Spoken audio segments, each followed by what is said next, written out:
ഇങ്ങനെ ഹറാമും ഹലാലും സൂക്ഷിച്ചുകൊണ്ട് ജീവിച്ച മഹാനായ ഷാഫി ഇമാം തങ്ങൾക്ക് ഹിഫ്ളിൽ അല്പം ഒരു മറവി സംഭവിച്ചപ്പോഴാണ് ഉസ്താദ് പറഞ്ഞത്, മോനെ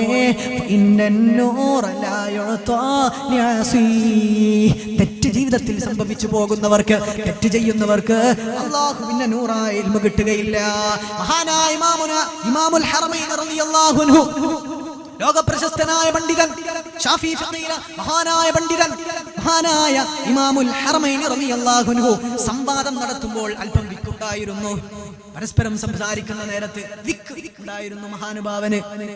അദ്ദേഹം പറയുമായിരുന്നു, എന്റെ വിക്കിന് കാരണം ഞാൻ സംസാരിക്കുമ്പോ, പ്രഭാഷണം നടത്തുമ്പോ ഇങ്ങനെ വിക്കി കളിക്കുന്നതിന്റെ കാരണം എന്തെന്ന് മഹാനായ ഇമാമുൽ ഹറമൈൻ റളിയല്ലാഹു അൻഹു പറഞ്ഞിട്ടുണ്ട്.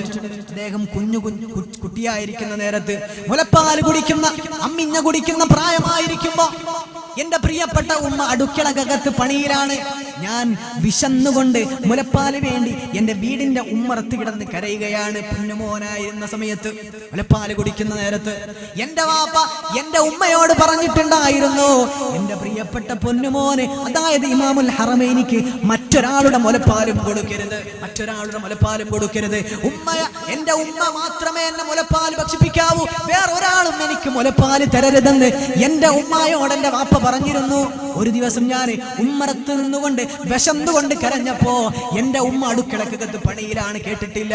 ആ നേരത്ത് അയൽവാസിയായ ഒരു പെണ്ണ് ഓടി വന്നു, ഒരു അടിമ പെണ്ണ്. ആ കാലഘട്ടത്തിലൊക്കെ അങ്ങനെയായിരുന്നു. മുലയൂട്ടുക എന്ന് പറഞ്ഞത്, അമ്മിഞ്ഞപ്പാല് കൊടുക്കുക എന്ന് പറഞ്ഞത്, അത് ഉമ്മമാര് മാത്രമല്ല, പുറത്തുള്ള സ്ത്രീകളും പരസ്പരം അങ്ങനെ മുലപ്പാല് കൊടുക്കുന്ന ഒരു ശീലം ആ കാലഘട്ടത്തിൽ അറബികൾക്കിടയിലുണ്ടായിരുന്നു. ഈ പൊന്നുമോന് കരഞ്ഞ നേരത്ത് അയൽവാസിയായ പ്രസവിച്ച ഒരു അടിമ പെണ്ണ് ഓടി വന്നുകൊണ്ട് വാരി പുണർന്നുകൊണ്ട് എനിക്ക് മുലപ്പാല് തന്നു. ആ നേരത്ത് എന്റെ വാപ്പ പട്ടണത്തിൽ നിന്ന് കടന്നു വരികയാണ്. വാപ്പ ഓടി വന്നപ്പോ വാപ്പ പറഞ്ഞു, പടച്ചവനെ, ഞാൻ എന്താണ് ഈ കാണുന്നത്? ഈ അടിമ പെണ്ണിന്റെ പൊന്നുമോനെ കയ്യിൽ വെക്കുകയാണല്ലോ, മുലപ്പാല് കൊടുത്തിരിക്കുകയാണല്ലോ.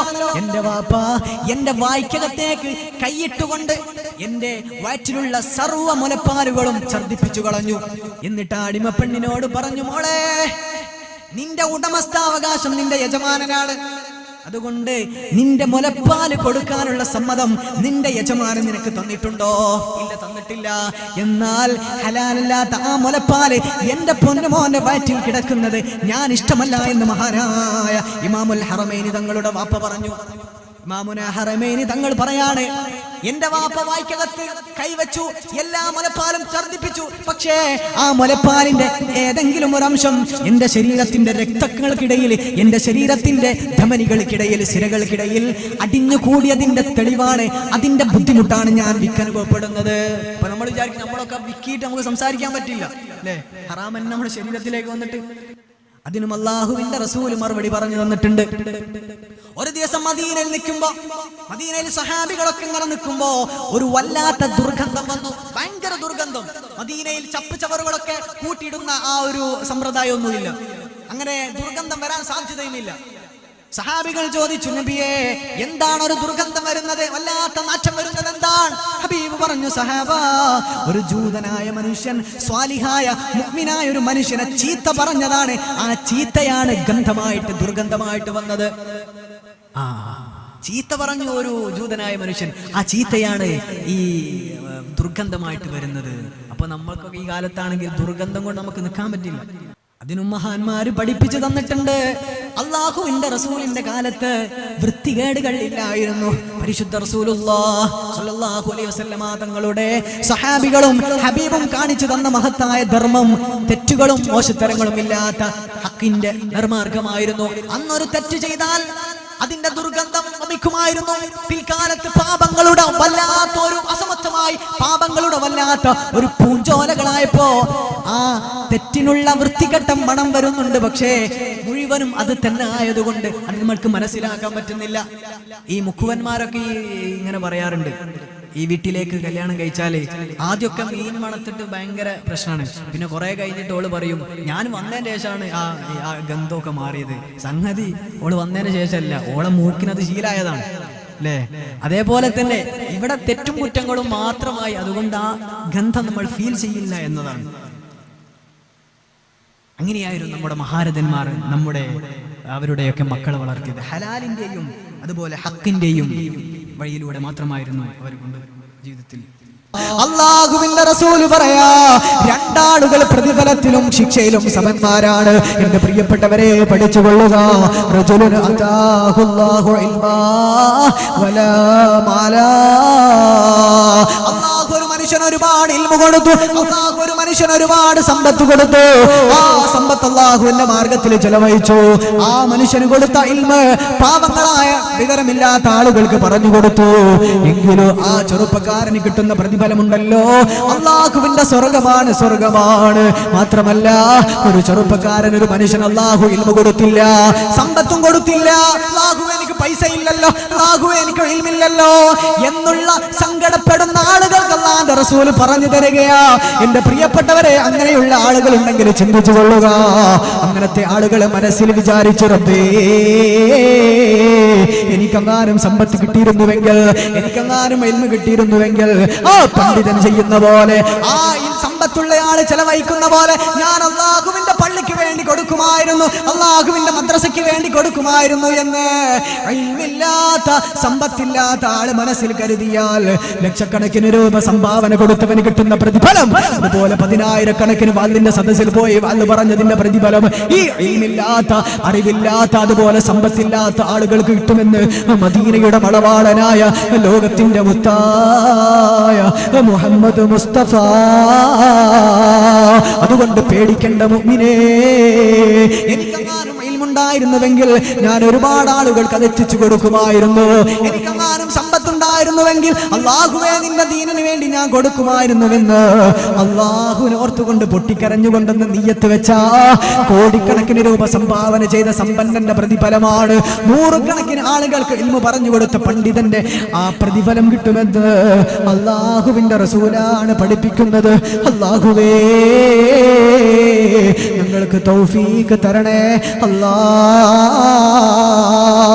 മഹാനായ ഉബൈദ് ഇബ്നു ഐഷ റളിയല്ലാഹു അൻഹു അദ്ദേഹം പറയാ, 30 കൊല്ലം ഞാൻ ഭക്ഷണം കഴിച്ചില്ല. 30 കൊല്ലം ഞാൻ എന്റെ സ്വന്തം കൈ കൊണ്ട് ഭക്ഷണം കഴിച്ചില്ല. കാരണം എന്തേ? ഞാൻ 30 കൊല്ലവും ദീന് പഠിക്കുകയായിരുന്നു. 30 കൊല്ലം ഞാൻ കിതാബ് എഴുതുകയായിരുന്നു.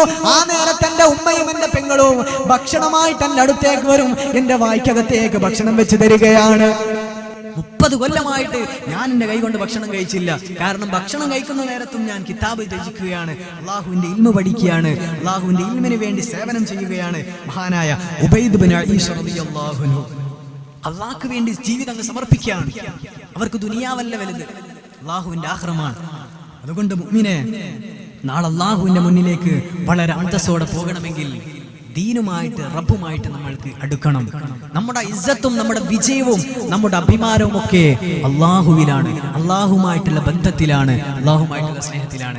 മനസ്സമാധാനം കിട്ടണമെങ്കിൽ അല്ലാഹുമായിട്ട് ബന്ധം സ്ഥാപിച്ചേ പറ്റൂ, അല്ലാണ്ട് ഒരു സമാധാനം ഉണ്ടാവില്ല. കുറെ സമ്പത്തുണ്ടായ സമാധാനം ഉണ്ടാവും എന്നൊക്കെ വെറുതെ വിചാരിക്കുകയാണ്. കോടിക്കണക്കിന് രൂപ സമ്പത്തുള്ള കുറച്ച് 3-4 മാസങ്ങൾക്ക് മുമ്പ് തിരൂർ ഇതേപോലെ ഒരു സദസ്സിൽ പോയപ്പോ, സുബ്ഹാനല്ലാഹ്, മജ്ലിസുൻ നൂറിന്റെ സദസ്സിൽ ഒരു ചെറുപ്പക്കാരൻ 35 വയസ്സുള്ള അയാൾ ഇങ്ങനെ കണ്ണിൽ നിന്ന് കണ്ണുനീരൊഴുക്കിയിട്ടാണ് പറയുന്നത്. 35 വയസ്സാണ്. ഒരു ചെറുപ്പക്കാരനെ കണ്ടാലും നല്ല ചുറുചുറുക്കുള്ള ഒരു ചെറുപ്പക്കാരൻ പറയാണ്, ഉസ്താദേ ഡയാലിസിസ് തുടങ്ങിക്കഴിഞ്ഞു, ഒരു പ്രതീക്ഷയുമില്ല, കിഡ്നി മാറ്റി വെച്ചിട്ട് ഒരു കാര്യമില്ല എന്നാണ് ഡോക്ടർമാർ പറയുന്നത്. ഇപ്പൊ ഡയാലിസിസ് ചെയ്യാണ്, ഇന്നോ നാളെ എന്ന അവസ്ഥയിലാണ്, വല്ലാത്ത അവസ്ഥയിലാണ്. വളരെ സങ്കടപ്പെട്ടുകൊണ്ട് ആ സദസ്സിലേക്ക് വന്നു. അവിടുത്തെ സംഘാടകരിൽ ഒരാൾ പറഞ്ഞു, നാട്ടിൽ വലിയൊരു പൈസക്കാരനാണ് അദ്ദേഹം, വളരെ വലിയ പൈസക്കാരൻ, ഗൾഫിൽ ഒരുപാട് ബിസിനസ് ഉള്ള, വലിയ കൊട്ടാര സമൃദ്ധമായ വീടുള്ള ചെറുപ്പക്കാരൻ, 35 വയസ്സ്, വലിയ രോഗം അല്ലാഹു കൊടുത്തു. അല്ലാഹു നമ്മൾ അങ്ങനെ നാക്കാതിരിക്കട്ടെ. ആ ചെറുപ്പക്കാരൻ അല്ലാഹു ശിഫാ കൊടുക്കട്ടെ. ഇന്നും ഡയാലിസിസ് ചെയ്തുകൊണ്ടിരിക്കുകയാണ്.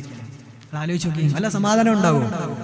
ഡയാലിസിസ് ചെയ്യുന്നവർക്കറിയാം അല്ലെ, ഒന്നരാടൻ ഹോസ്പിറ്റലിൽ പോയി നഴ്സിന്റെ അടുത്ത് പോയി കിടക്കണം, എന്നിട്ട് നമ്മുടെ ശരീരത്തിലുള്ള ബ്ലഡ് കംപ്ലീറ്റ് പുറത്തേക്ക് അല്ലെ വലിച്ചെടുത്ത് അത് ശുദ്ധീകരിച്ച് അകത്തേക്ക് വെക്കുകയാണ്. വളരെ ഫ്രീ ആയിട്ട് അല്ലാഹു തന്ന നമ്മുടെ കിഡ്നി, നമ്മുടെ വൃക്കകൾ അത് ചെയ്തുകൊണ്ടിരിക്കുകയാണ്. നമ്മൾക്ക് എന്തെങ്കിലും തോന്നുന്നുണ്ടോ? നമ്മുടെ കൂളായിട്ട് ഇങ്ങനെ നടന്ന് അള്ളാനെ ധിക്കരിച്ച് നടക്കുകയാണ്. നമ്മുടെ ശരീരത്തിൽ നടക്കുന്ന പ്രവർത്തനങ്ങൾ അത് ഒരു ദിവസം ഒരു സെക്കൻഡ് അങ്ങ് പണിമുടക്കിയാൽ പിന്നെ നമ്മൾ കിടക്കുകയാണ്, നമ്മൾ മറിഞ്ഞു വീണു പോവുകയാണ്. അതുകൊണ്ട് അങ്ങനത്തെ ഒരു അവസ്ഥ അള്ളാഹ്ക്കാക്കാൻ ഒരു പണിയുമില്ല, ഒരു മടിയുമില്ല. അതുകൊണ്ട് പ്രിയപ്പെട്ട ഉമ്മത്തെ അള്ളാഹുവിനെ ഭയപ്പെട്ടുകൊണ്ട്, റബ്ബിനെ പേടിച്ചുകൊണ്ട് റബ്ബിലേക്ക്, അള്ളാഹുവിലേക്ക് അടുക്കാൻ നമ്മൾ ശ്രമിക്കണം. അള്ളാഹു തൗഫീഖ് തരട്ടെ.